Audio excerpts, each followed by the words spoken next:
Bonjour Jean-Marc. Non, bonjour. C'est bon, on est encore, on est dans Ouais, bonjour. l'après-midi. Bon après-midi, Jean-Marc. Heureux de t'avoir parmi nous. Comment vas-tu? Ça va bien, ça va vite. Il y a tellement d'événements politiques. Faut arriver à suivre ça tous les jours. Ça déboule et à tous les jours, on voit de nouveaux sondages, de nouvelles tendances. J'ai bien hâte de décortiquer ça avec vous. Non, non, hier, c'était toute cette semaine a été une semaine folle. Alors, je sais que là, tu n'es pas avec notre système, tu n'es pas connecté sur le chat, donc tu ne peux pas voir le chat. Mais je suis en train de te dire ce qui est en train de se passer. C'est une surprise pour te souhaiter la bienvenue dans l'émission. Ce que tout le monde est en train de faire, on a désormais à partir d'aujourd'hui, Thomas va la mettre à l'écran pour que tu puisses l'avoir une emoji ou un emoji à ton effigie. Voilà, tu rejoins l'équipe de la chute avec ton emoji. Voilà, Thomas te donne même une capture d'écran de ce qui est en train de se passer sur le chat de la chute où tout le monde utilise. En plus, c'est parfait parce que tu as le bon costume, la bonne chemise et tout Oui, le c'est un monde petit peu est ma en propre. train. Tout le monde est en train d'utiliser. Il y en a des centaines. C'est incroyable. C'est un tsunami, c'est une vague bleue. On va dire ça comme ça. C'est une vague bleue de Jean-Marc Léger. Ça n'arrête pas. Tout le monde pour te souhaiter la bienvenue et vraiment pour te montrer comment on apprécie chacune de tes interventions. De tes interventions dans l'émission. Il y a aussi les messages, mais vraiment, on te fera un petit clip de ces quelques minutes au début de l'émission que je vais t'envoyer, avec aussi, on va se trouver une manière de te passer cet emoji et tu verras. Donc voilà, bienvenue dans la famille des emojis de la chute. Jean-Marc, ça te fait quoi? Ah, ben c'est particulier, hein? On va voir ce que les gens vont faire avec mon emoji, là. Mais merci, c'est un beau cadeau. Ouais, non, non, t'inquiète pas, ça va être, ça sera utilisé que de manière positive. C'est formidable. Euh, on a été un petit peu surpris, mais j'ai expliqué à tout le monde qu'en fait, tu étais en Europe, que tu n'étais pas avec nous sur les plateaux, tout ça au moment du débat. Donc tu étais en Europe, donc c'était le milieu de la nuit, le débat. Nous, on l'a vécu en direct ici avec nos spectateurs qui ont fait nuit blanche ou qui se sont levés très très tôt. Toi, ce débat, tu l'as regardé plus tard ou tu l'as regardé en direct? Ah, toujours en direct. J'ai besoin de le regarder en direct. J'étais à Athènes, donc il y avait 7 heures de différence, là, et j'ai regardé ça à partir de 4 heures le matin, un peu endormi, mais en même temps, ça me permettait de saisir. Parce qu'après, quand on le suit, les gens reprennent que quelques clips souvent et c'est pas la même atmosphère. Et dans une conférence internationale de sondeurs. On était 1000 sondeurs ensemble, hein. Fait que le lendemain, on ne parlait que du débat de la veille. Vous aviez les perspectives de des gens qui viennent du Pakistan, de l'Inde, de la Chine, de partout. Fait que c'est assez fascinant de voir les réactions qui sont différentes en fonction des différentes cultures, mais tout le monde était unanime. Comme les sondages l'ont été, Kamala Harris a nettement été supérieure à Donald Trump. Vous étiez 1000 sondeurs du monde entier et tout le monde pensait la même chose. Ouais. Tout le monde pensait la même chose. Il y a personne qui avait une perception différente de ce débat-là. Et tout le monde en avait écouté en totalité ou en partie. Hein. La majorité des gens plus en différé, là. Mais dans la journée, c'était l'élément clé. Il faut voir parce que ces sondeurs-là, on se réunit ensemble justement pour peaufiner les méthodes, pour améliorer notre manière de travailler. Parce que c'est la préoccupation de tout le monde. Hein. Notre métier, c'est la précision. Il faut être le plus précis possible. Et l'élection américaine donne le ton sur tout ce qui se passe à travers le monde parce que les techniques développées aux États-Unis par les sondeurs sont ensuite utilisées dans la majorité des démocraties dans le monde. Et c'est pour ça que cette élection-là américaine, elle est américaine, mais elle influence l'ensemble du monde. Et c'est un point extrêmement important parce que c'est vrai que lorsque il y a des erreurs de sondage, on a tendance à tomber tout de suite sur le dos des sondeurs, comme si c'était une situation qui, quelque part, ne vous gênait pas. Et c'est vraiment important parce que on essaye chaque fois de comparer, oui, mais en 2016, oui, mais en 2020, oui, mais en 2022, de démontrer que année après année, les outils que vous utilisez s'améliore, la méthodologie que vous utilisez s'améliore. Toi, c'est quoi, et je vais te demander au niveau de ta compagnie, de l'entreprise Léger, c'est quoi le plus gros changement que vous avez fait pour améliorer votre modèle entre l'élection 2020 et cette élection 2024? Ouais, j'ai aimé le lapsus au début, tu as mentionné les erreurs ou les horreurs des sondeurs, parce qu'il y a quand même les deux dans la réalité, parce que quand on suit les sondages américains, il y a des sondeurs qui sont totalement absurdes. Là. Prenez, il y a un sondage d'Atlas Intelligence qui a été publié la semaine dernière, c'est le seul qui plaçait Donald Trump à l'avance. Nous, comme sondeurs, on va aller chercher le rapport pour comprendre. Quand on a 10 questions avant de poser l'intention de vote sur la performance de Joe Biden, où tout le monde est insatisfait, et ensuite on demande pour qui tu votes, c'est certain que ça favorise Donald Trump. Fait que c'est ça, nous, on va beaucoup plus loin. Dans les améliorations notables, c'est que dans l'échantillon est très travaillé pour être sûr qu'elle est parfaitement représentative de la dynamique américaine, notamment sur l'éducation, qui était le facteur clé des erreurs de 2016 et 2020. On surévalue les gens éduqués. Parce que ces gens éduqués, ils répondent bien davantage, que ce soit au téléphone ou même en ligne, là. Et donc, il faut trouver des mécanismes pour être capable d'aller chez la clientèle qui est sous-scolarisée et qui vote davantage pour Donald Trump. Il y a aussi d'autres facteurs. Vous savez, en Amérique, contrairement en France, c'est la première fois qu'ils vont pondérer en fonction du résultat des dernières élections. C'est une technique très française, ça. On pondère en fonction de la dernière élection parce qu'en France, vous avez des élections de façon permanente. Fait que c'est facile de voir est-ce que mon échantillon est bon quand on demande pour qui vous avez voté la dernière fois. Si on est très proche de la réalité de la dernière fois, ça veut dire que mon échantillon est bon. Si je surévalue la droite, par exemple, ou la gauche, ça veut dire que mon échantillon est un peu biaisé. Donc, en France, vous avez une technique qui n'est pas utilisée partout dans le monde. Là. Et c'est nouveau, cette élection-ci. En élection, on demande pour qui vous avez voté en 2022, qui vous avez voté en 2020, pour s'assurer que notre échantillon est représentatif. Fait qu'il y a un certain nombre de mécanismes comme ça. Et là, je vais vous surprendre, parce que j'entends beaucoup les commentaires qui disent « Ah, les sondeurs ont toujours sous-évalué Donald Trump ». Ça ne sera pas le cas cette fois-ci. Parce qu'en 2022, ils ont été très bons. Et dans les primaires, les sondeurs ont été très bons. Beaucoup mieux que les autres primaires des deux autres élections précédentes, parce que la technique s'est raffinée. Quand on dit que dans Michigan ou dans Pennsylvanie, Kamala Harris est en avance de 4%, elle est en avance de 4%. La marge d'erreur va être beaucoup moins élevée cette fois-ci, pour deux raisons. La technique est supérieure, mais la deuxième, William, c'est que les grandes firmes de sondage sondent dans les États, ce qui n'était pas le cas en 2020-2016. Ce n'était que des petites firmes locales moins rigoureuses qui lançaient toutes sortes d'informations avec certains qui voulaient manipuler les chiffres. Cette fois-ci, c'est les Morning Consult, c'est les Ipsos, c'est Siena qui s'en vont dans les comtés. C'est pour ça qu'on peut se fier aux résultats actuels. Je voudrais revenir sur deux points de ton introduction, sur la discussion que tu as eue avec les autres sondeurs, parce qu'en fait, c'est quelque chose que tu nous dis à chaque fois et que tu avais écrit dans ta chronique sur le pré-débat dans le Journal de Montréal, en expliquant qu'il fallait surveiller on répondra plus tard à la question, mais qu'il fallait surveiller le débat sur le débat. Donc c'est ce que tu avais écrit. Donc d'une certaine manière, tu viens de nous dire que le débat que vous avez eu vous à cette convention, à ce rassemblement de sondeurs montrait clairement Kamala Harris, et tu expliquais qu'il faudra regarder ce qui va tourner en boucle pendant 48 heures dans les médias et sur les réseaux sociaux. Ce qui a tourné en boucle, c'était Donald Trump, ses chats, ses chiens qui sont mangés aux États-Unis. C'était pas forcément des extraits favorables. Donc, est-ce que toi, après les chiffres que tu as vus, tous ces sondages, on va rentrer dans les détails un petit peu plus tard, mais d'après tous ces chiffres, au-delà du sentiment que tu as eu en regardant le débat, sur le débat, est-ce que pour toi, il y a un gagnant clair ou pas?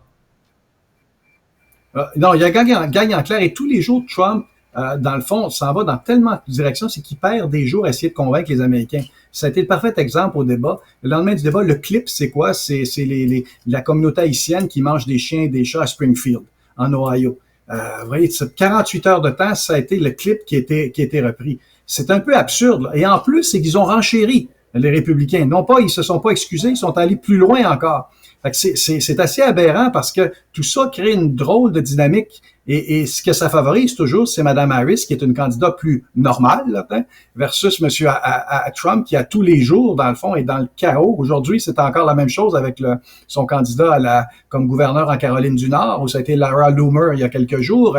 À chaque fois, il y a des événements, à mon avis, qui perturbent la campagne de Donald Trump. Et donc, le débat a été remporté par Mme Harris. Le débat sur le débat a été remporté aussi par Mme Harris. Donc, la dynamique est très bonne. Et surtout, l'autre élément qui est un peu surprenant, c'est qu'il n'y aura pas d'autres débats. M. Trump n'en souhaite pas, et tant pis pour lui, mais il ne reste pas beaucoup d'événements majeurs pour perturber la tendance électorale qui est assez puissante au moment où on se parle. Là. Il y aura le débat le 1er octobre, comme on sait, entre les deux vice-présidents, mais ça demeure mineur là, dans la campagne habituellement. On ne sait-on jamais, mais habituellement. Ce qui fait que jusqu'à maintenant, là, toutes les conditions gagnantes sont là autour de Mme Harris. Alors, petite parenthèse, je dis juste pour garder ça en tête, d'après ce que je sais au niveau des campagnes, les discussions autour d'un débat Trump-Harris ne sont pas complètement au point mort. Elles sont à 95% au point mort, mais ça continue toujours ça continue toujours de discuter. Je pense qu'il n'y en aura pas pour des tas de raisons, mais effectivement, on va voir. Et donc, tu parlais justement tout à l'heure aussi, je trouvais que c'était un point intéressant de ce sondage qui était donc le sondage Atlas, qui d'habitude est un bon sondeur, qui était le seul à donner Trump gagnant. Je crois que c'est Vote Hub USA, Thomas, qui a fait. Je trouve que c'est un outil très pratique. Ils appellent ça une courbe holistique. On te l'a déjà montré, qui nous permet de voir justement où se placent tous les débats et de voir tout de suite, dès qu'il y en a un qui sort du lot, pour l'éliminer. Et on voit que après le débat, tous les sondages montrent du 2-3 points. Je pense que le vôtre qui a été réalisé dès le lendemain, c'est ça ce que vous avez fait pour le New York Post, donner 3 points, c'est ça? Exactement. Exactement. On a sondé dès après le débat jusqu'au lendemain. 3 points, 50-47. C'est dans la moyenne des sondeurs. Certains sondeurs ont mentionné 4 ou 5 points d'avance, d'autres 1 ou 2 points d'avance. Mais aujourd'hui, si on fait la moyenne des sondages, une avance de 3 points pour Mme Harris. Une chose qu'on peut affirmer aujourd'hui, si la tendance se maintient, Mme Harris va gagner le vote populaire. Ça, à mon avis, c'est assez clair en termes de vote. Est-ce suffisant pour gagner le collège électoral? Ça, c'est une question qu'on ne peut pas résoudre aujourd'hui. Trump a perdu le vote populaire en 2016 contre Hillary Clinton par c'est autour de 3 millions de voix de moins. Il a perdu le vote populaire en 2020 contre Joe Biden, 7 millions de moins. Et en termes d'intention de vote, la tendance est assez suffisante pour Mme Harris pour gagner en nombre de votes. Bon, on est quand même à plus de 45 jours de l'élection, là, mais la tendance devrait théoriquement se poursuivre. La question, c'est vraiment par état clé. Et c'est ça qui est nouveau. Là, vous avez une série de sondages. Aujourd'hui, c'est Morning Consult qui sort une série de sondages par état clé. Et là, c'est beaucoup moins clair. Oui, et justement, on a ces fameux sondages Morning Consult. Tu vois, on a préparé tout ça avant l'émission. Donc voilà, donc ça arrive. Et eux placent Kamala Harris en tête. Donc Morning Consult, c'est une maison très sérieuse. C'est pas celui qui est le mieux noté, mais ils ont un avantage, c'est qu'ils utilisent des échantillons assez larges à chaque fois, parce que c'est souvent le problème de toutes ces petites compagnies qui font des sondages dans les États, c'est que lorsqu'on va regarder les détails, on part, comme tu disais, on part en courant. On se rend compte que, moi j'ai vu passer des échantillons avec 250 à 300 électeurs, et quand on va regarder le détail, les crosstabs, on se rend compte que 70% de ces électeurs étaient blancs en Géorgie, ce qui ne correspond absolument à rien, qui ne correspond pas aux listes électorales, à la démographie de l'État. Et donc, dans le Morning Consult, on voit que, avec plus ou moins d'avance, Kamala Harris est en tête de partout. Il y a un point qui commence à être intéressant, je voudrais qu'on parle de cet État-là, c'est la Pennsylvanie. Parce que tu le sais, la Pennsylvanie est mis en avant par tout le monde en disant que si Kamala Harris remporte la Pennsylvanie, en gros, elle a remporté l'élection. Son avantage, c'est que ce n'est pas forcément sa seule manière de le faire, mais c'est une manière importante. Pareil pour Donald Trump, il doit aller gagner en Pennsylvanie. Et donc, je vais te montrer. On est en train de se rendre compte que la moyenne qui se consolide au niveau de la Pennsylvanie, c'est qu'effectivement, on était dans une dynamique il y a 1 ou 2 semaines où c'était vraiment très serré et que peu à peu, il y a un écart de plus en plus favorable pour Kamala Harris. Pendant qu'on en parle, Thomas peut nous passer des illustrations. Oui, parce que c'est ça, pour voir, il y a tellement de bruit dans la campagne électorale, tellement d'arguments de part et d'autre, surtout si vous le suivez par les médias sociaux, là, c'est la cacophonie totale. Mais sur le fond, il y a une tendance quand même qui est forte dans les États clés. Pour ceux qui nous écoutent, il y a 50 États, mais il y a 7 États clés qui sont les 7 États clés capitaux, c'est des États pivots en réalité qui font la campagne. William, ce que vous venez de mentionner, c'est tellement important. La Pennsylvanie est l'État clé parce qu'elle donne 19 grands électeurs. C'est donc plus que les autres États clés. Et Mme Clinton ne peut pas se permettre de perdre la Pennsylvanie. Si elle perd celle-là, il faut qu'elle en gagne 2, 3 autres dans le sud, qui va être un peu plus difficile. Il y en a 3 dans le nord, Wisconsin, Michigan, Pennsylvanie, où Mme Harris est en avance. Il y en a 4 dans le sud, où là, c'est beaucoup moins clair. Morning Consult place Harris en avance, mais les autres sondeurs, ça se joue dans le moins de 1% des voix. Et c'est pour ça que c'est plutôt favorable comme carte à ce moment-ci, mais il faut que ça continue. Et toute la campagne, contrairement à celle de Joe Biden, contrairement à celle de Mme Clinton, toute la campagne de Mme Harris est centrée sur ces 7 États-là. Alors que M. Biden s'en allait un peu partout. Mme Clinton, elle, n'avait même pas été dans le Nord à la fin de la campagne électorale. Et pourtant, c'est là que ça va jouer. On les voit ici en couleur, je sais pas, or ou doré ou argent, dépendant la qualité de votre visuel. Là. Mais c'est les États importants, les 3 du Nord qu'on voit. Le WI, c'est le Wisconsin, MI, Michigan, puis PA, c'est Pennsylvanie, là, avec le nombre de grands électeurs. Ça, c'est 3 endroits où Mme Harris est en avance. La Caroline du Nord, beaucoup plus hasardeux. La Georgie, où Trump est encore en avance, ce qui est un peu surprenant parce que c'est l'État où il y a eu des contestations importantes là sur le résultat des élections. Et M. Trump avait demandé d'aller chercher les 11 700 votes supplémentaires, là, si je ne de mémoire. Et l'Arizona et le Nevada. Chacune a une composante ethnique différente, là, fait que ça a de l'impact dans la campagne. Mais ce que ça veut dire, c'est que ce sont les États clés. Quand on regarde tous les autres États, c'est à peu près clair qui va gagner. Aujourd'hui, on pourrait décider, oui, William, on pourrait faire le tour, dire voici Californie, c'est certain que c'est Mme Harris, ou à l'inverse, au North Dakota, c'est certain que c'est M. Trump. Là. Ça se jouera pas beaucoup. Donc, ça se joue dans ces 7 États-là, qui peuvent passer d'un côté ou de l'autre. Hein. C'est le soir des élections, là, ça va être ça qu'on va regarder. Et surtout, William, si je peux rajouter en conclusion, surtout avec le vote par la poste, qui fait que la soirée des élections risque d'être très, très longue, hein, comme la dernière fois. Là. Exactement, et il faut savoir que chaque État a ses règles différentes, imposées souvent par les partis. En Pennsylvanie, qu'on va tous regarder, d'ailleurs Thomas, on a la moyenne là, des 5 derniers sondages qui sont sortis en Pennsylvanie. Les voilà, donc pour vous montrer comment c'est serré. Ça, ce sont que des organismes sérieux. Hein. Tu reconnais évidemment les noms. Il y a le Siena du New York Times. Donc, on voit que il y a une tendance qui est en train de se dessiner. Thomas vous montrait aussi ce que tu disais, qu'elle fait énormément de campagnes, le fameux tracker, donc qui permet de voir où ont lieu tous ces rallyes de campagne. Et on voit qu'entre Trump et Kamala Harris, on se concentre sur ça et sur la Caroline du Nord. Et donc, par exemple, en termes de loi, la Pennsylvanie, et c'était volontaire, c'était passé en 2020 pour créer cette fausse impression de victoire de Trump en Pennsylvanie. Le vote par courrier ne pouvait pas être comptabilisé et compté, donc comptabilisé et intégré en préparation avant. Il fallait que on l'a fait que une fois que la journée de l'élection était terminée, ce qui fait que c'est arrivé après. Et donc dans les chiffres, ça a fait ce fameux bond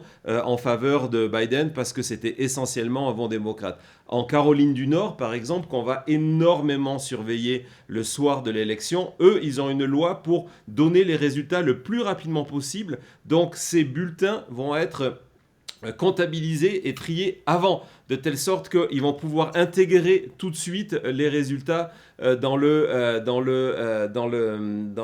ce processus de compte. Mais donc ça va être évidemment, ça va nous faire une nuit électorale selon comment ça se joue, qui peut se passer pendant très longtemps. Et donc tu parlais de la Géorgie et en disant que ça pouvait paraître étrange parce que Fulton County, la corruption, un parti républicain qui est complètement divisé entre les MAGA et les traditionalistes, on va dire, autour de Kemp, autour du gouverneur. Et j'ai un début d'explication pour toi, et c'est la même pour le Nevada. J'ai discuté avec des journalistes locaux sur place qui m'ont dit que c'est un État qui est très difficile à sonder parce que justement, il y a, comme au Nevada, ce contraste entre une ville énorme qui est du coup là, qui est Atlanta, où il y a énormément d'électeurs, et après énormément de communes rurales, où c'est plus difficile de savoir ce qui s'y passe. Trump, en 2020, avait réussi, c'était une des surprises de cette élection, avait réussi à aller chercher énormément d'électeurs dans les campagnes américaines, et donc c'est ce qu'ils n'arrivent pas à mesurer aujourd'hui. Et c'est pour ça que du jour au lendemain, avec des instituts qui sont corrects, on peut avoir sur la Géorgie 2 points d'avance pour Trump et 2 points d'avance, dans un autre sondage, 2 points d'avance pour Kamala Harris. Ce qui veut dire, c'est qu'on ne sait pas trop et ça va être un État normalement extrêmement serré. Pareil pour le Nevada, 2 villes et le reste la campagne. C'est important parce que quand on connaît pas l'État, souvent, même le sondeur, tu as une vue théorique de l'État, mais dans la réalité du terrain, prenons le Québec, par exemple, quand des firmes du Canada anglais essaient de mesurer au Québec, ils font tellement d'erreurs que leur sondage a des fluctuations qui n'ont aucun sens, parce qu'ils ont de la difficulté à comprendre comment est constitué le Québec, notamment par des intervieweurs bilingues. Quand tu es bilingue et t'appelles au fin fond du lac Saint-Jean, qui est dans le nord du Québec, avec un accent bilingue, les gens te raccrochent au nez. Et donc, la qualité de l'échantillon est biaisée simplement parce que tu n'as pas les bons intervieweurs. Fait que chaque État a sa réalité. Mais pour les gens qui nous écoutent, ce qu'on dit aujourd'hui, c'est que l'avance de Mme Harris a continué d'augmenter d'environ 1 point à post-débat. Okay? Elle est maintenant à plus 3. Donc, elle a d'abord consolidé son vote à la Convention. Elle a continué à augmenter un peu après le débat. Ça, c'est au niveau national. Mais le gain le plus important pour Mme Harris, c'est au niveau de ces États clés-là. Parce que avant le débat, dans la majorité des États clés, elle était derrière de 1 ou 2 points. Depuis le débat, elle est en avance de 1 ou 2 points, en moyenne, dans ces États-là. Donc, ça demeure serré, mais il y a vraiment un travail de fond qu'on voit pas nécessairement au niveau national, mais que les organisations locales influencent les résultats électoraux. Puis l'argent qui est investi par la campagne de Mme Harris, qui est au moins 3 fois plus élevé que celle de M. Trump, a un impact considérable. Et c'est pour ça que c'est ceux-là qu'il faut regarder. Quand on le regarde au total, c'est qu'elle a continué à grimper. Son taux de favorabilité a monté de 10% depuis l'annonce de sa candidature à aujourd'hui. C'est-à-dire aujourd'hui, il y a plus de gens qui ont une bonne opinion de Mme Harris qu'une mauvaise opinion. Fait que ça, ce sont tous des conditions gagnantes. À côté de ça, en parallèle, il y a aussi au niveau des États, les gouverneurs, les sénateurs, les représentants qui ont tous bénéficié de la montée de Mme Harris. Parce qu'on sait au niveau de la Chambre des représentants, c'est possible pour les démocrates de avoir la majorité. Au Sénat, ça va être plus difficile parce que c'est le tiers des sénateurs, puis beaucoup dans des États plus difficiles, qui peuvent tomber dans les mains des républicains. Donc aujourd'hui, s'il y avait élection, Mme Harris serait présidente, elle aurait la majorité à la Chambre des représentants et pas nécessairement par contre au Sénat. Ça, c'est aujourd'hui, à plusieurs semaines de la campagne. Il y a un seul facteur qui nous font hésiter, nous, comme sondeurs, qui est l'élément clé. À qui faites-vous le plus confiance pour l'économie? Qui est la question qu'il faut suivre dans les sondages, parce que les Américains, on l'a dit souvent, votent avec leur portefeuille. Et là-dessus, M. Trump a une avance, il y avait une avance très importante sur M. Biden de plus de 15 points. Aujourd'hui, selon la moyenne des sondages, il y a 6 ou 7 points d'avance sur Mme Harris, mais il est encore en avance. Donc, plus que la campagne porte sur l'économie, plus M. Trump a un avantage. Mais il est pas assez brillant pour le comprendre. Fait qu'il fait porter la campagne sur toutes sortes de sujets parallèles, inutiles, parce que sa force à M. Trump, comme ancien homme d'affaires, c'est l'économie. Donc, plus ça porte sur l'économie, plus Trump a un avantage. Moins ça porte sur l'économie, sur tous les autres sujets, sauf peut-être l'immigration, qui est un autre sujet qui est avantage Monsieur Trump. Mis à part ça, Mme Harris a un avantage. Fait que c'est ce taux-là, si elle est capable de ramener la perception sur sa performance économique au niveau de M. Trump, elle passe l'élection. C'est vraiment le dernier facteur, à mon avis, pour Mme Harris. Oui, et justement, il y a deux nouvelles tendances qui sont sorties ce matin sur ce sujet-là. Donc, on va attendre des confirmations parce que 2 sondages, ce n'est pas un échantillon pour voir s'il y a une tendance forte. La tendance forte, c'est qu'elle a réduit l'écart, comme tu viens de le dire. Donc, ce matin, Associated Press a démontré que Trump n'avait plus qu'un avantage de 2 points sur la question économique, et le Financial Times, qui fait son propre sondage, je ne me rappelle plus avec quel institut, mais un grand institut, lui les met maintenant à égalité sur la question économique. On va voir si ça se confirme et si ça reste comme ça, parce que sur c'est ce que les Américains appellent les issues, c'est quelque chose qui varie assez plus facilement que des courbes des courbes des moyennes de sondage, et donc on se rend compte que mais elle est William, en train si de c'est vrai, trouver j'ai pas vu ces 2 sondages-là, mais si c'est vrai, là, c'est catastrophique pour l'équipe de Trump. Si c'est vrai, parce que ça, c'est le seul véritable vecteur, la seule véritable raison pour laquelle une proportion importante d'Américains peuvent voter pour Donald Trump. S'il perd l'avantage économique, il perd la campagne. Non, c'est certain. C'est pour ça, ce matin, je les ai vus passer. Je pensais les avoir mis dans le dossier pour Thomas. J'ai dû me tromper ou ne pas les glisser dans le bon dossier. C'est bien dommage. On les... Attends, fais voir celui-là, Thomas. C'est celui-là. Ben voilà, ça c'est le AP. Je pense que c'est le AP qui vient de sortir ce matin. Et on voit, première question sur l'économie. Vas-y, zoom sur la question de l'économie. Et on voit qu'on est 41-43. Il n'y a plus que 2 points d'écart entre... donc voilà, c'est un sondage qui a été fait entre le 12 et le 16 septembre c'est pour Associated Press, Knox Center for Public Affairs Resource, et donc voilà, on voit qu'il continue à avoir une avance sur l'immigration, comme tu l'as dit, mais là aussi, elle s'est énormément réduite.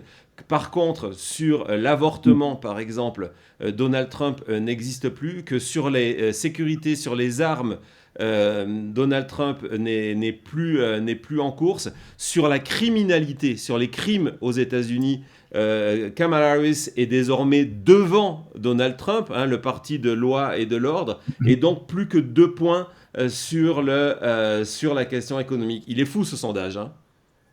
Exact. Ah non, là, c'est majeur. C'est un peu ce qu'on dit sur tous les enjeux, sauf celui de l'économie où il a encore 2 points d'avance, ou l'immigration, vous voyez, 5 points d'avance. Sur tous les autres enjeux, Madame Harris est en avance. Peut-être la dernière sur la guerre, là, qu'on voit que c'est à 33-36, mais on voit que ce sondage-là, c'est 1700 répondants, c'est sérieux. North Center, c'est très sérieux aussi. Ça a été fait du 12 au 16 septembre, donc c'est très récent. C'est pas un vieux sondage qu'on nous rabâche, là.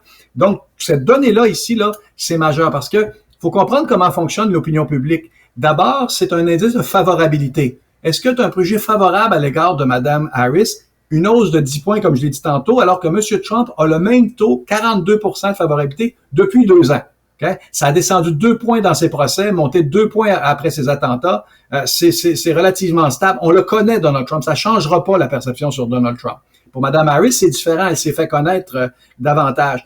Donc, en premier, c'est la favorabilité. En deuxième, c'est les enjeux. Parce que des gens sont préoccupés par l'avortement, ben là, forcément, il y a une perception positive. Et après, quand l'enjeu devient l'enjeu important de la campagne, c'est là que ça se transforme en intention de vote. L'intention de vote, c'est la résultante, là. Fait que des fois, les gens qui nous écoutent se disent, il y a un gros événement, comment se fait que ça n'a pas perturbé l'intention de vote? Non, il y a un processus de l'opinion publique, parce que les gens, ça prend un certain temps avant que l'opinion change. Et là, ils s'en retournent, ils vont au travail, à la maison, au restaurant, commencent à jaser avec les gens et les gens se confortent en disant, ah, vous savez, Mme Harris a gagné le débat, elle est bonne, hein? Puis l'enjeu sur l'avortement, c'est important. Et la personne qui est l'autre côté, ah, t'as tellement raison. Elle est confortée. C'est là que l'intention de vote se solidifie en faveur d'un candidat. C'est ce qui est en train de se faire présentement, notamment dans les 7 États clés, où la discussion, elle est très politique aux États-Unis actuellement.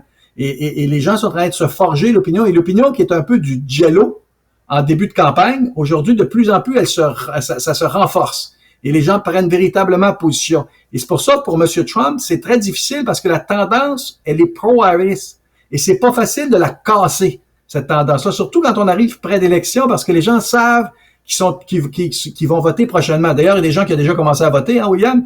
Il y a des États où ça a déjà commencé, là. Mais on sait que le 5 novembre prochain, à la limite, les gens votent. Donc, l'opinion publique va de plus en plus se clarifier et les positions sont de plus en plus claires. C'est pas facile de changer une tendance à ce moment-ci. C'est pour ça que Donald Trump est vraiment dans le trouble.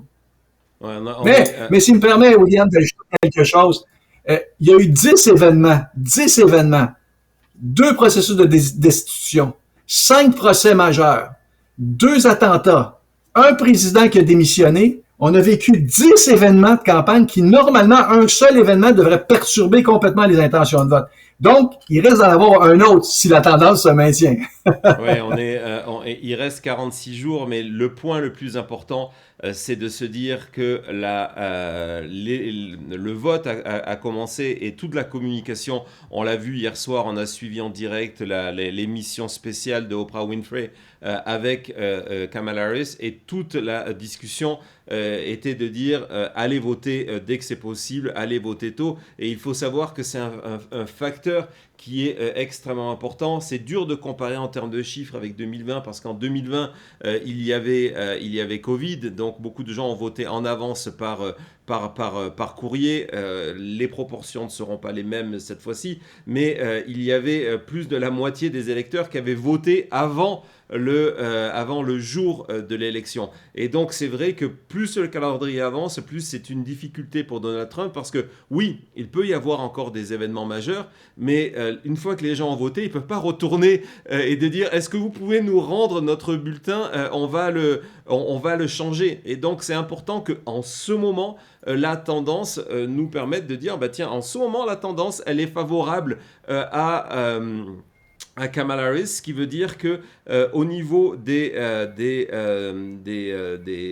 votes qui sont posés actuellement dans les urnes, on va retrouver cette même tendance. Je voudrais revenir une seconde, Jean-Marc, sur cette courbe des opinions favorables de Kamala Harris, parce que on n'en parle pas assez, mais ce que l'on voit là, c'est quand même complètement fou. Je ne sais pas de mémoire politique. Si, j'ai un exemple en tête, mais vraiment, c'était très particulier. C'est la courbe favorable de George W. Bush au lendemain du 11 septembre, qui était aussi dans le rouge et qui était monté jusqu'à quasiment 80%, si tu t'en souviens. Mais qui est donc un événement complètement à part.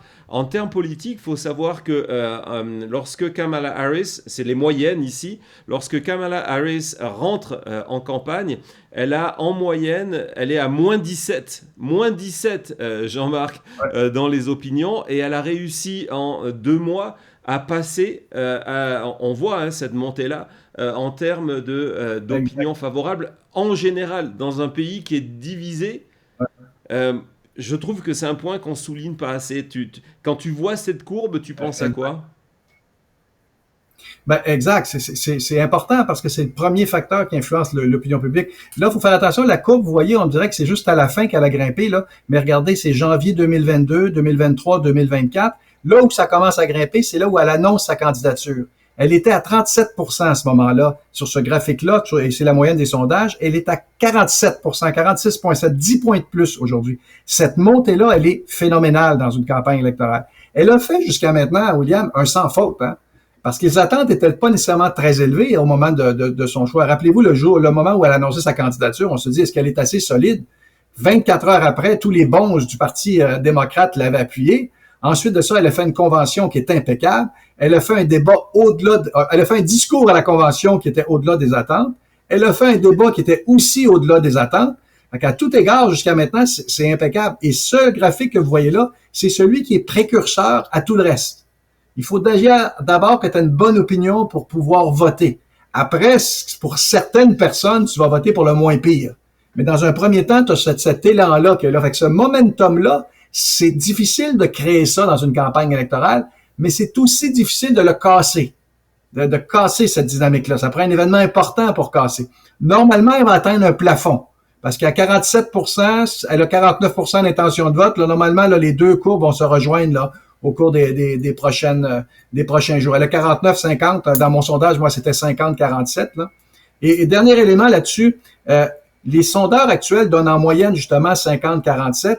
William, quel était le score à l'élection de 2022 entre Biden et Trump? 51-47. On en est à peu près là. On est en train de reformer la coalition.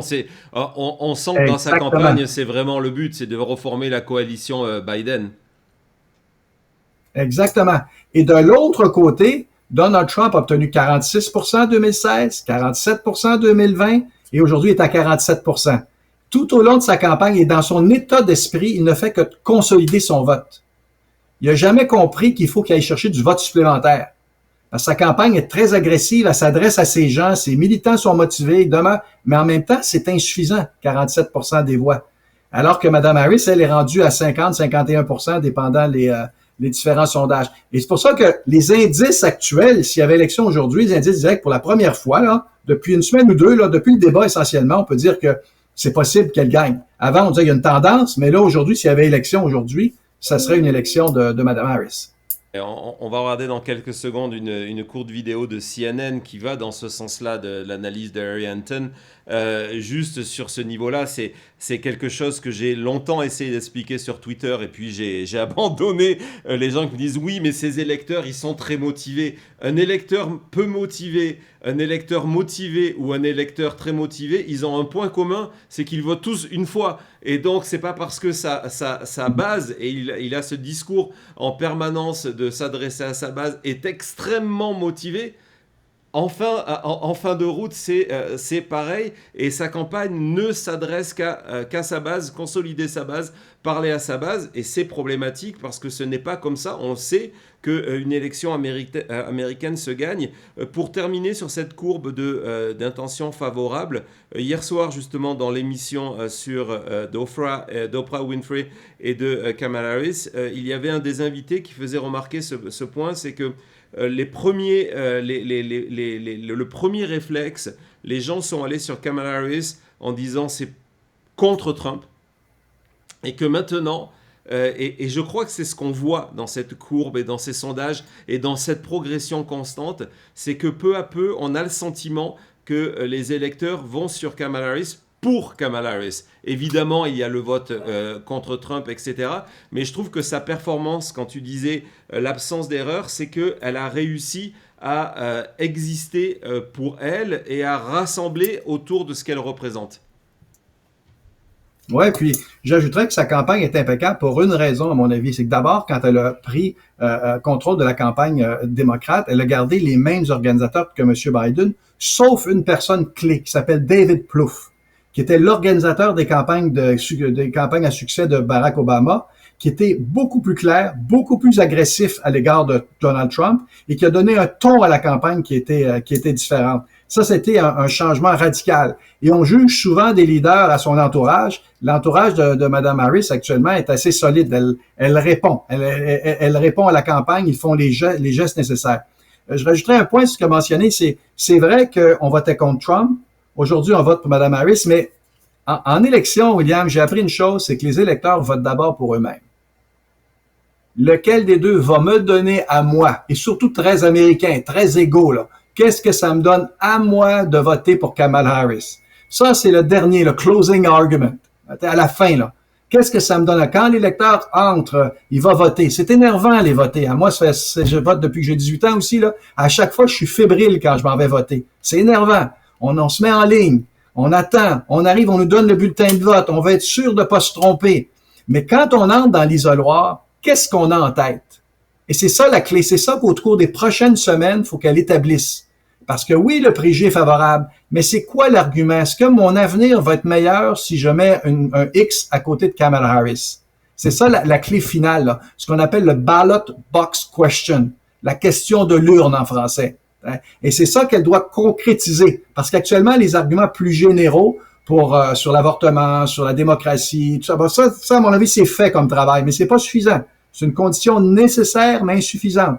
Dans les 2 dernières semaines, il faut que ça conjugue avec un message clair que la vie va être meilleure dans l'avenir avec Mme Harris parce que voici les 3 raisons principales. Et c'est ça le travail que les républicains sont toujours plus forts que les démocrates pour concrétiser le vote. Les démocrates, ça demeure des enjeux des fois un peu philosophiques, général, sociétal. Les Américains, c'est très, très concret. Madame Clinton a perdu à cause de ça. Monsieur Biden a failli perdre à cause de ça. Et ça, c'est le défi, là. Vous allez voir, la campagne électorale va se concentrer sur 2 ou 3 thèmes vers la fin pour trouver justement la question de l'urne, là. Être capable d'être sur la corde sensible des Américains, à quoi faut répondre aujourd'hui, à quoi répond la candidature de Mme Harris aujourd'hui. Et pendant que tu nous parles, Thomas vous montre le bulletin de vote, la première page, il y en a 5 du bulletin de vote en Pennsylvanie. Donc ce fameux État clé, pour que vous voyez, c'est complètement différent par rapport à ce qu'on connaît en France, en Europe. Et donc voilà à quoi il ressemble. Cet argument que tu viens de mettre en avant, c'est un point très intéressant. Je peux te dire de plusieurs sources sources républicaines que j'ai pu consulter. Aujourd'hui, il reste, on n'a pas trop le moral au niveau de la campagne de Donald Trump. On est complètement objectif sur la situation, tout ce qu'on vient de raconter. Et la seule chose sur laquelle on s'accroche, c'est de dire Donald Trump, c'est le meilleur closer, que nous, on sait terminer une campagne, qu'on l'a fait en 2016. On se rappelle de la multiplication. Donald Trump était de partout avec 3, 4, 5 événements par jour. Et donc, c'est ils sont all-in dessus, comme on dit aux États-Unis, de se dire on peut terminer mieux que Kamala Harris. C'est la manière dont on va gagner. C'est un point important, c'est pas le seul, ça va se jouer aussi sur l'organisation sur le terrain, et l'organisation sur le terrain est favorable aux démocrates, et l'organisation sur le terrain, c'est maintenant, les gens vont voter, parce que l'idée de se dire on va terminer fort, elle fonctionne lorsque il y a la vaste majorité des électeurs qui attendent pour voter jusqu'au 5 novembre. Mais encore une fois, lorsque beaucoup d'électeurs auront voté avant, cet impact qui est là est moins. Mais tu fais bien de le souligner parce que c'est aujourd'hui pas la dernière croyance au niveau de la campagne Trump. Et je te parle vraiment de la campagne Trump, du cœur de la campagne Trump. Ouais. Mais c'est vraiment, on s'accroche sur ça en disant on va mieux terminer. Les démocrates ne savent pas terminer une campagne. Nous, on sait le faire. Je crois que jusqu'à présent, Kamala Harris a démontré qu'ils avaient appris des erreurs du passé. On va voir. On verra, mais c'était toujours dans les partis plutôt de gauche. J'exclus la France insoumise, là, mais les partis plutôt de gauche finissent toujours dans une campagne en pensant qu'ils ont gagné, qu'ils vont fêter le Grand Soir et la Révolution. Et ils arrêtent de travailler dans la dernière semaine en disant « faut pas faire d'erreur ». Et c'est pas ça aujourd'hui. Aujourd'hui, il faut que tu travailles jusqu'à la dernière minute. Parce que la question, c'est pas si les sondages sont fiables, c'est est-ce que les électeurs sont fiables. Parce qu'il y a beaucoup d'électeurs qui attendent à la fin pour faire leur choix final. La dernière élection canadienne, celle de 2021, et aussi celle du Québec de 2022, 10% des électeurs ont confirmé leur vote dans l'isoloir. Vous savez, la campagne, ça va jusqu'au bout. Il y a quelques années, il y a 20 ans, tu étais socialiste à 20 ans, puis tu l'étais encore à 60 ans. Aujourd'hui, c'est pas vrai, là. Tu changes d'allégeance en fonction des élections, hein. Fait que vous avez des gens de droite qui votent pour la gauche parce que jaillit le troisième et ainsi de suite. T'as tout ce vote stratégique-là. Et c'est pour ça que l'électeur est beaucoup moins loyal qu'avant, beaucoup moins fiable qu'avant. Et ça se joue jusqu'à la fin. Pour ça, les derniers jours où Donald Trump va frapper partout, s'il est moindrement discipliné avec le même discours, ce qui est plus difficile dans son cas à lui, là, mais de frapper avec des arguments, c'est là normalement que la droite va toujours amasser des points à la fin, ce qu'on appelle la prime de l'urne. Ils ont une prime de l'urne, la droite, à la fin. Et c'est pour ça que cette prime de l'urne-là, Normalement, l'équipe de Kamala Harris le savent, ils devraient aller jusqu'au bout, mais qui sait? Et si Mme Harris dit non, faut pas faire d'erreur, on ralentit, puis on fait du cruise control, là, on y va sur l'élan, là, ça peut être dangereux. Fait que donc, être en avance dans les sondages, en avance dans la population, c'est une chose. Être en avance dans l'urne, ça, c'est une autre question. Exactement. Je te propose que l'on regarde Harry Enten sur CNN qui revenait justement. Il y a eu un afflux de sondages. Thomas, est-ce que tu peux nous montrer justement celui qui est écrit States là pour vous montrer ces 2 derniers jours le nombre de sondages qui sont arrivés voilà, sur les États. Les chiffres ne sont pas importants, c'est parce qu'il y a du bon et du moins bon dans tout ça, mais c'est juste pour vous montrer tout ce qui est arrivé ces derniers temps. On s'approche de l'élection et donc il est revenu sur cet afflux, mais du côté, comme nous l'avons fait, qualitatif. Hein, ce que tu as dit en début d'émission, ces grosses compagnies qui d'habitude ne venaient pas sur les États et qui maintenant le font avec une meilleure méthodologie, donc avec une moindre chance d'erreur. Et donc on va l'écouter tout de suite et on se retrouve juste après. What we see here now is a 4-point advantage for Kamala Harris over Donald Trump. You look last month, it was the exact same thing. So you're seeing consistency among the New York Times Siena College poll. Why is that so important to me? Because given the sort of controversy around polling over the last few years, I want to look at the pollsters who have been most accurate. And if you look at the New York Times Siena College poll back in the 2022 Senate race, what you saw was the result was John Fetterman, the Democrat, by 5 points, and the final New York Times Siena College poll had John Fetterman ahead by 5 points. So a very accurate pollster back in 2022 showing a consistent, small but consistent advantage for Kamala Harris in the state that might prove to be the most pivotal. So we've talked a lot about all this new swing state polling that's come out in the last 24 hours. There are a couple polls from not really swing states, but polls that I think you think tell an important story. Absolutely. You know, one of the things that was so notable about the New York Times poll was Harris was ahead by 5 in a state that Joe Biden only won by 1 point. So an overperformance, she's outperforming Biden's margin by 3 points. And let's take a look at some other pollsters who not just got 2022 right, but who got 2020 right, which a lot of pollsters did not. So let's go to Iowa, right? Ann Selzer, one of the best pollsters in the business. You go back to her final poll in 2020, she had Donald Trump ahead by 7 points. He ended up winning in Iowa by 8. Look at where she has the race right now, a poll that was released just on Sunday. Donald Trump ahead, but just by 4. So Kamala Harris is doing 3 points better than Joe Biden did in the final poll back in 2020. How about in New Hampshire, the UNH poll? Again, this poll was within a point, the final one in 2020. It had Joe Biden winning by 8 in the Granite State, he won by 7. Look at where Kamala Harris is ahead by. She's ahead by 11 points. So a 3-point overperformance, again, the same as we saw in Iowa, the same that we see in New Hampshire, very consistent with the 3-point overperformance that we see, or the 3-point overperformance that we see in, of course, Pennsylvania in terms of the New York Times Siena College poll versus the 2020 result. Always looking for trends. I think that's what you're doing, and that's why this is all important and why we appreciate the lessons you give us. Talk to us about the difference between some of these northern swing states and the southern ones. Right, so these are all northern states, right? New Hampshire, Iowa, and of course Pennsylvania. And so if we right now look, Harris versus Trump in the battlegrounds margin, you look in the northern battlegrounds, Michigan, Pennsylvania, Wisconsin, what we see is Harris up by 3.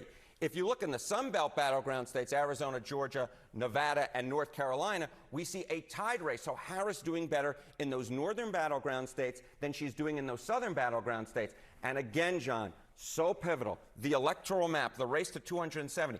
Even if Harris loses, say in North Carolina and Georgia, and then in Nevada and Arizona, if she carries these Great Lake battleground states up here, Pennsylvania, Michigan, and Wisconsin, that gets her to exactly 270 electoral votes. So the bottom line is this good polling for Kamala Harris in these northern battleground states may be just enough to get her over the top in the Electoral College. It is a path to 270. It is a path. All right, Harry Enten, thank you very much. Thank you. Okay.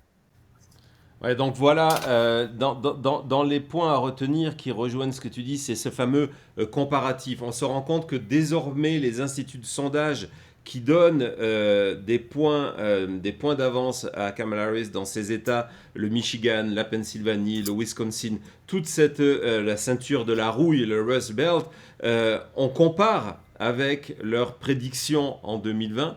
le résultat final et on se rend compte que ce sont des instituts qui ne se trompent pas. Ce qui est intéressant aussi pour essayer de dessiner une tendance où nous en sommes, c'est d'aller voir dans d'autres États où il n'y a pas vraiment d'enjeu. Harry Hampton cite 2 États qui sont le New Hampshire où elle est largement en avance, elle a plus de 10 points d'avance et on se rend compte qu'au même moment et par rapport à l'élection, au résultat de l'élection 2020, elle performe mieux que Joe Biden. Et dans l'Iowa, qui est républicain, où on a un très très bon institut de sondage qui ne se trompe jamais, on se rend compte qu'elle a 4 points de retard où Biden avait perdu par 8. Donc à partir de là, on peut extrapoler. Ça reste de l'extrapolation, mais on peut extrapoler en se disant, en fait, elle performe mieux actuellement que Joe Biden. Et donc, lorsqu'on la voit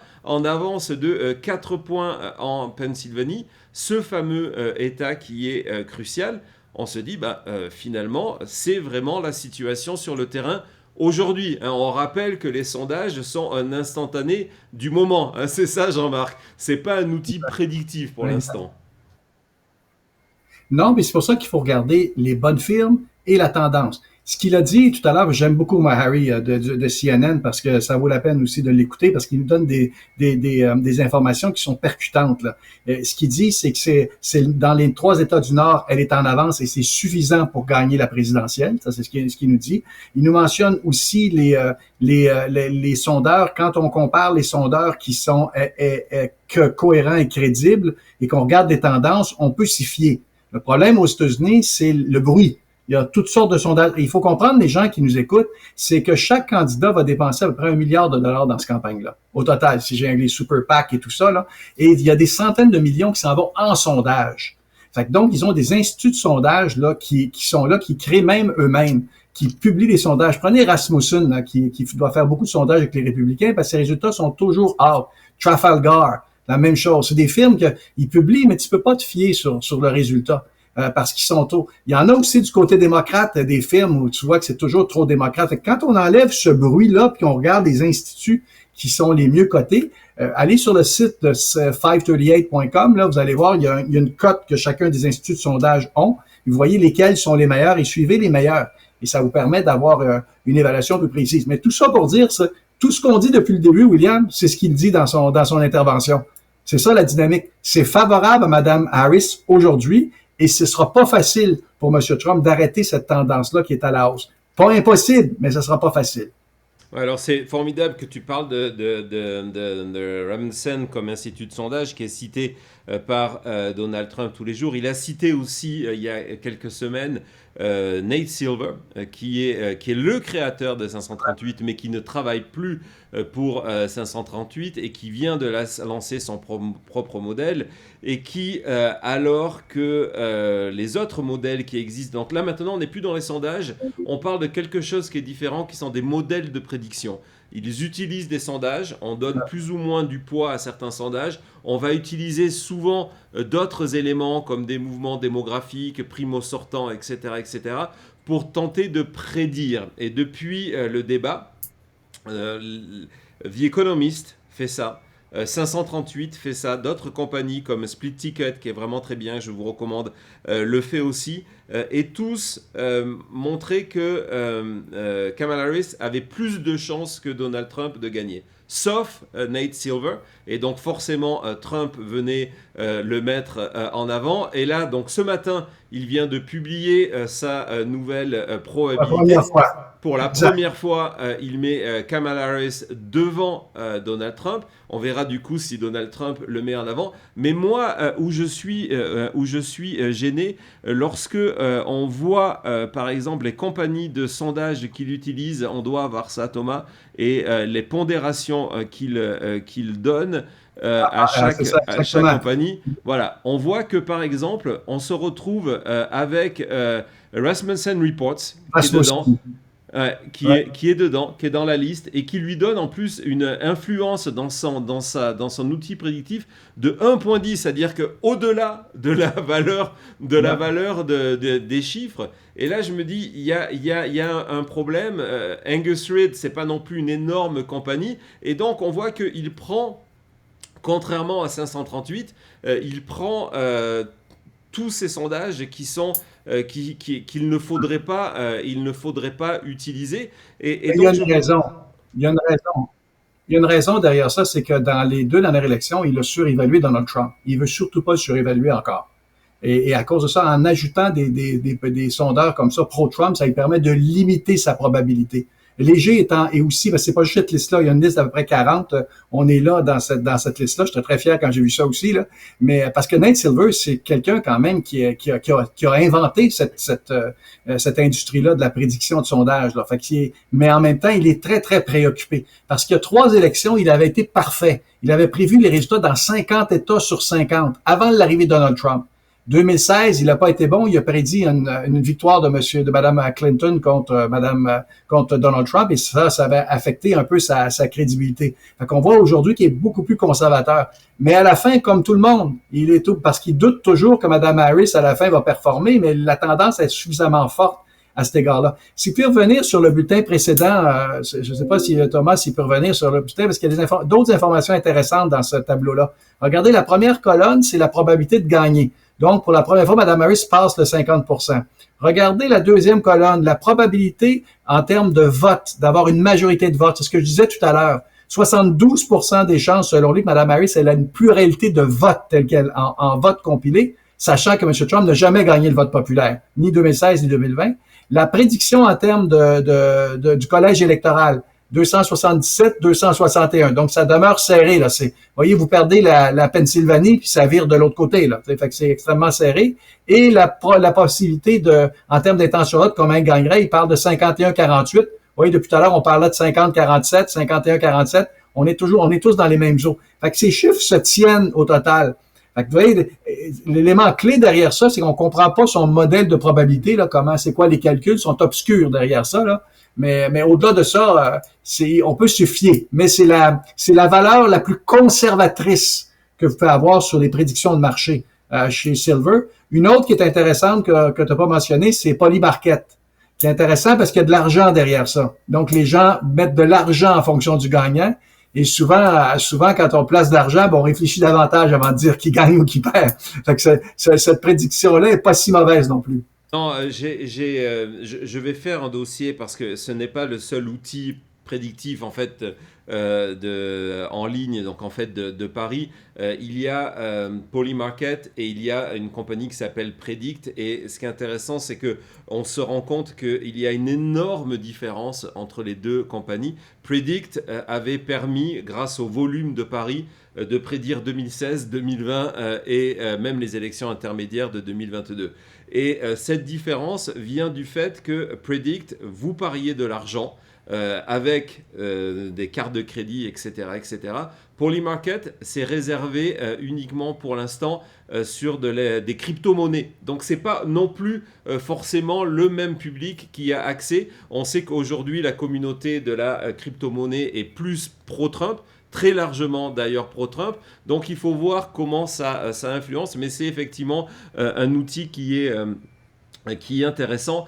Je voudrais qu'on compare, donc on vient de regarder Silver, on va voir du côté de 538 qui fait pareil et qui du coup aujourd'hui qui est moins conservateur. Eux, donc c'est à ce matin, estiment que on est à 60 fois sur 100, c'est Kamala Harris qui gagne. 39 sur 100, c'est Donald Trump, ça veut dire que, et on ne veut pas aller là, une fois sur 100, il y a une égalité. En cas d'égalité, ça part au niveau de la Chambre des représentants, des state legislatures. Mais on n'y sera pas non plus. On y sera pas. Il y a quelque chose que j'ai remarqué qui n'est pas rationnel, ce que j'ai mentionné, mais il y a une dynamique au-delà du vote de l'individu. Quand une tendance prend forme, elle prend forme. Prenez l'élection française, là, quand il y a une tendance à la droite ou à la gauche, elle prend forme. S'il y a une tendance pro-Harris, ça se terminera pas à 50%. Là. Elle va prendre forme. Hein. Actuellement, elle est en train de se constituer, Puis tous les modèles prédictifs vont prédire la même chose, mais ça demeure extrêmement serré parce que le 538 parle d'un écart de 3 points en termes d'intention de vote à ce moment-ci. C'est un écart de 3 points, 49-46, je pense, dans leur modèle. Là. Et 3 points, c'est pas suffisant pour s'assurer de la victoire. On sait que Joe Biden a gagné par 4,3% à l'élection de 2020 et ça lui a permis de passer de très, très près de gagner par un cheveu là, dans certains États. Fait que là, on est vraiment dans les marges là, au moment où on se parle. Mais entre aujourd'hui et le jour d'élection, la tendance risque de s'accélérer. Là. On va voir. Et justement, en termes de tendance, ils publient aussi pour le vote populaire et en termes de probabilité, on va les regarder parce que ça permet de voir où on en est. Parce que souvent, quand on est submergé par tout ce bruit, on a la tendance de se dire, bah tiens, aujourd'hui j'ai vu passer un sondage négatif, un sondage positif, on ne sait plus. Et on voit en fait, et ce qui est intéressant aussi, la petite marche que vous voyez, c'est lorsque RFK Jr. a quitté la campagne, et on voit que finalement ces électeurs sont venus autant sur Kamala Harris que autant sur Donald Trump. Mais on voit que Donald Trump n'arrive pas, hein, c'est ce que tu disais tout à l'heure, c'est dur quand il y a une tendance. Donald Trump n'arrive pas à casser la tendance et à repartir à la hausse. Hein, c'est un encéphalogramme plat pour la campagne de Donald Trump. Je ne sais pas ce que tu penses de ça. Ce ne sont pas des intentions, c'est une probabilité ici. Hein, c'est une probabilité 51,9, là. C'est une probabilité. Dans le cas de Robert Kennedy, c'est intéressant, on l'a dit à l'émission, William, c'est son vote, c'est un tiers démocrate, un tiers républicain et un tiers qui n'iront pas voter. Autrement dit, ça n'influençait pas le résultat, en bout de ligne. Parce qu'il y a un tiers d'électeurs qui votaient pour lui, qu'ils sont anti-Trump et anti-Harris, qui n'iront pas voter à la fin. Fait que on voit pas quel événement qui pourrait perturber au cours des prochaines semaines. On est le 20 septembre. Le prochain gros événement, c'est le 1er octobre, le débat entre Tim Walz et J.D. Vance, qui va être un débat suivi. Le dernier débat, si je me trompe pas, c'est 67 millions d'auditeurs, le débat à la présidence, je pense, à ABC. Ça, ce sont les chiffres télévision. Il faut rajouter maintenant les chiffres, les gens qui ont vu sur Internet, sur leur tablette, le téléphone. Et on estime que lorsqu'on cumule les deux chiffres aujourd'hui... Il faudrait rajouter ceux de la chute. Fait que ça nous mènerait au moins au-delà de 70 millions. Ouais, rajouter ceux de la chute, on arrive à 80 millions qui en ferait le débat le plus suivi. Ben, ça veut dire que le deuxième va être aussi suivi pas par 80 millions de personnes, là, mais il va y avoir quand même des dizaines de millions qui vont suivre ce débat-là. Et on verra parce que c'est un élément marquant dans la campagne. Et J.D. Vance, qui est très mauvais en discours, à mon avis, mais à la télévision, en débat, il peut être très vicieux et très fort. Fait que faut voir qu'est-ce qu'il va dire. Dans une entrevue, je l'ai vu dernièrement expliquer l'histoire des chiens les chiens et les chats qui sont mangés par les Haïtiens de façon très, très forte. Vous savez, que ce soit vrai ou pas, c'est pas important. L'important, c'est qu'on a pu mettre le doigt sur le problème. Et on parle d'immigration aujourd'hui, puis là, il part sur vous voyez, ils sont très forts pour faire de la distraction comme ça. Mais c'est un débat à ne pas manquer le 1er octobre prochain. Et tu fais bien de le dire parce que c'est le moment de vous rappeler de vous abonner à la chaîne, de cliquer sur cette notification parce que évidemment on fera une journée spéciale autour de ce débat et on va le vivre en direct et en français ensemble. Donc voilà, ça sera le 1er octobre, ça va être une énorme journée. Je voudrais qu'on termine, Jean-Marc, sur toujours dans 538, sur quelque chose dont on parle très peu souvent, mais je trouve qu'il est intéressant. On est encore une fois dans la probabilité. Hein. On a terminé avec les sondages. On est dans la probabilité. Il examine pas mal de scénarios, parfois possibles, d'autres complètement fous par rapport à cette élection. Et je trouve que les chiffres sont intéressants parce que finalement, dans cette liste de scénarios parfois un petit peu loufoques, on se rend compte qu'il y a des certitudes. Donc, par exemple, on se rend compte qu'il y a 25 sur 100, 25% des fois, où eux considèrent que désormais, Kamala Harris peut gagner dans un landslide, c'est-à-dire vraiment une grande victoire électorale avec plus de 350. 25% des fois, ça veut dire que ça ne se passera pas, mais qu'il y a une tendance encore positive. On voit que du côté de Trump, alors que la carte lui est favorable, on n'a que 5%. Je trouvais que c'était un point intéressant. Et après, c'est la quasi-certitude de les 72 fois sur 100. Kamala Harris remporte le vote populaire, le vote national populaire. Quand on rentre dans ce genre de chiffres de probabilité, on est quasiment dans de la certitude que Kamala Harris va battre dans cette partie-là, comme Hillary Clinton en 2016, va battre Donald Trump. Ça rejoint les chiffres en plus de Nate Silver que tu soulignais tout à l'heure. Et le dernier point, et ces projections ont été faites avant l'affaire Mark Robinson en Caroline du Nord. Leur modèle considère que 60 fois sur 100, Kamala Harris gagne un État qui n'a pas été remporté par Joe Biden en 2020. C'est évidemment la Caroline du Nord qui tombe en premier. Et la Caroline du Nord, Jean-Marc, c'est 16 grands électeurs. Ça peut être un game changer de cette élection, non? Oui, puis il y a un sondage qui est sorti de Morning Consult là, qui donnait 50% à M. Steen, 37% pour M. Robinson aujourd'hui. Là. Ça va pas très bien la campagne du républicain Robinson dans ça, mais ça, c'est comme gouverneur. Mais ça a une influence. Hein, on l'a vu tout à l'heure, c'est sur le même bulletin de vote. Quand tu décides de voter contre le gouverneur, tu as une tendance aussi d'être conséquent avec ton vote. Là. D'ailleurs, il faut rajouter que sur le bulletin de vote, on l'a pas vu tantôt, il y a des questions sur l'avortement, il y a des questions sur toutes sortes d'enjeux sociaux qui perturbent aussi l'électeur au moment de son vote. Là. Mais si tu me permets, à la fin, William, sur Twitter, tu as dit quelque chose d'intéressant. Tu as publié la campagne de Kamala Harris où elle mettait, je pense, c'est exhausted, avec le comme quoi qu'on est fatigué du chaos qu'apporte Trump dans une campagne électorale. Et là, je trouve qu'elle met le doigt sur un problème. Parce que les Américains sont vraiment tannés de cette campagne-là, un roller coaster qu'on dirait ici nous, une montagne russe d'émotions là dans la campagne qui est incarnée par M. Trump. Je trouve qu'elle met vraiment le doigt sur le problème. C'est probablement une des publicités, à mon avis, les plus pertinentes. Là. De dire, regarde, on veut passer à autre chose. Les gens sont tannés du chaos et c'est le choix qu'ils auront à la fin. Là. Ouais, Est-ce qu'on voulait encore patronner Donald Trump? On est peut-être arrivé au moment où le système mis en avant par Donald Trump, ce chaos permanent, qui lui a permis d'être là en 2016, qui lui a permis d'exercer sa présidence. Sa présidence, c'était ça tous les jours. J'imagine que tu t'en souviens, quand on se réveillait le matin, on disait mais qu'est-ce qui s'est passé? Qu'est-ce qu'il est allé tweeter? Parce qu'à l'époque, beaucoup du chaos passait par Twitter.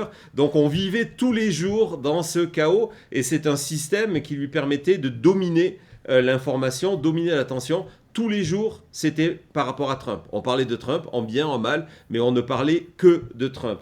C'est ce qu'il essaye de faire aussi en ce moment. Donc, un des enjeux pour moi aussi de cette fin de campagne pour Kamala Harris, ça va être d'exister autour de ce chaos de Donald Trump. Mais le revers de cette médaille-là, de ce chaos, c'est qu'au bout d'un moment, les Américains, et ça je peux vous dire que c'est quelque chose de constant que l'on ressent, c'est qu'au bout d'un moment, on n'en peut plus, quoi. On se dit, bon, là c'est bon, le chaos, on a fait ça pendant 10 ans, maintenant on va peut-être passer à autre chose. Oui, parce que s'il faut comprendre, si quelqu'un écrit un livre sur Donald Trump et les élections, ce qu'il essaie de faire à tous les jours, c'est de dominer la nouvelle. Pour lui, à mon avis, une bonne journée, c'est qu'il est le centre d'attention. Donc, à tous les jours, il lance des insanités, il lance des propos qui sont inacceptables simplement pour faire la nouvelle.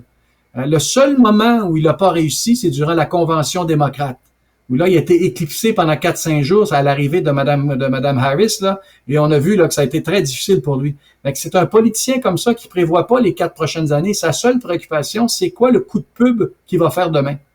Fait qu'à chaque jour, il y a comme un coup de pub qui est là pour se maintenir dans l'actualité, et il pense que plus il est présent dans l'actualité, plus il a des chances de gagner. C'était vrai en 2016, ça l'est probablement moins en 2024. Je pense que les Américains ont changé. On verra ça. De toute façon, on va se reparler sûrement d'ici le 1er octobre, autour du 1er octobre, avec le débat J.D. Vance, Tim Walz. On va se reparler évidemment tout le long de ce mois d'octobre. On va plus se quitter jusqu'à l'élection. Jean-Marc, c'est toujours un bonheur, un privilège de t'avoir et tes explications. On pourrait parler pendant des heures tellement que c'est passionnant. J'avais prévu, d'ailleurs, on va te laisser partir et après, j'ai beaucoup d'autres statistiques à montrer à nos spectateurs. Merci encore. Dans le chat, c'est le moment de utiliser vos emojis. Et je vais terminer sur cette question. Lorsque tu as écrit la veille du débat dans ta chronique voilà, on l'a. Merci Thomas. La question qui tue, on est dans à tout le monde en parle. Donc lorsque tu as écrit ton article à la veille du débat dans le Journal de Montréal, des chroniques toujours très très intéressantes, très documentées, j'ai vraiment apprécié. Tu as dit qui gagne, en tout cas c'est le titre, je ne sais pas s'il est de toi ou s'il est de la rédaction, qui gagne le débat Harris-Trump, gagne la présidence. Tu viens de nous expliquer en long, en large et en travers que Kamala Harris avait gagné le débat, que Kamala Harris avait gagné le débat sur le débat. Alors est-ce que Kamala Harris gagne la présidence ? La réponse, c'est si l'élection est aujourd'hui, la réponse est oui. On va voir s'il y aura un deuxième débat, s'il y aura d'autres événements, mais pour l'instant, elle est inarrêtable. Mais Trump étant Trump, on se garde toujours une marge d'erreur. C'est l'avantage, William, entre toi et moi, comme sondeur, j'ai une marge d'erreur. Mais ça étant dit, je réitère aussi ma proposition pour mon prochain sondage. S'il y a des auditeurs qui veulent poser une question aux Américains, parce qu'on va sonder les Américains bientôt, et si vous voulez rajouter une question, faites part à William. Parmi toutes les suggestions, on va choisir une ou deux questions. On va le rajouter dans un prochain sondage. Quand je viendrai ici, on aura les résultats de cette question-là. Exactement. Je t'en ai déjà envoyé une. On va t'envoyer une deuxième. Dimanche, on fera ça ensemble, les chutistes. On fera un maintenant à vous où on va prendre vos appels en direct et on va discuter de la deuxième question pour Jean-Marc Léger. Et, écoute Jean-Marc, vraiment merci de ton temps, de ta générosité. Encore une fois, je peux te dire que le chat est submergé par ton emoji. Je vais commencer à être jaloux. Je vais commencer à être jaloux. Je vais plus animer cette émission. Ça va devenir La Chute, une émission de Jean-Marc Léger. Et puis c'est tout. Bonne fin de semaine à toi et on se reparle très très vite. Merci encore. Merci, au revoir. Toujours bien apprécié. À la prochaine. Au revoir.